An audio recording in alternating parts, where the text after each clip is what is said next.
അല്ല ചാമ്പ പല സൈസ് ചാമ്പുണ്ട് ഇവിടെ. ഇതെൻ്റെ മോളുടെ വീട്ടിലാണ് മുള്ളരിങ്ങാട്. അടിപൊളി ആ മധുരം തയ്യാണ്. നല്ല സൂപ്പർ ചാമ്പങ്ങ.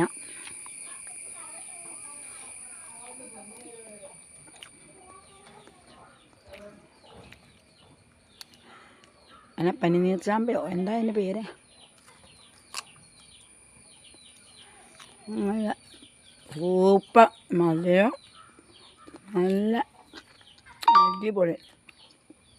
എന്താ രുചിയെന്ന് എനിക്കറിയില്ല. സാധാ ചാമ്പങ്ങ കൂട്ടല്ല കേട്ടോ, പുളിയോ ഒന്നുമില്ല, നല്ല മധുരമാണ്. ഇതൊരു ചാമ്പ.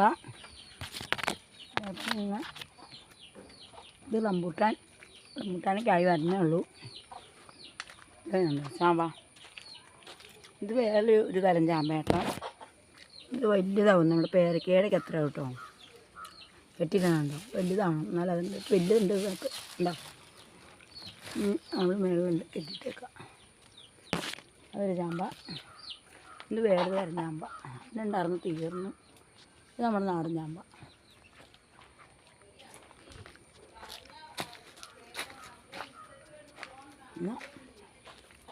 അതാണ് അമ്പഴങ്ങ. അമ്പഴങ്ങ പറിച്ച് വലുതാവും, പേരയ്ക്ക പോലെയാവും. നമുക്ക് അന്നേരം പറിച്ച് തിന്നാൻ പറ്റും. ഇതെല്ലാം കുറേശ്ശെ ഉണ്ട് കേട്ടോ. ഇതാണ് മുട്ടപ്പഴം, റംബൂട്ടാൻ.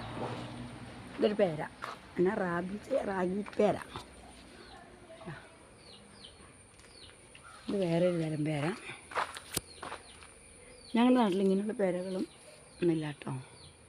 ഇത് മുള്ളരിങ്ങാടാണ് സ്ഥലം. ഞങ്ങൾ പോകാൻ പോവുകയാണ്. ഞാൻ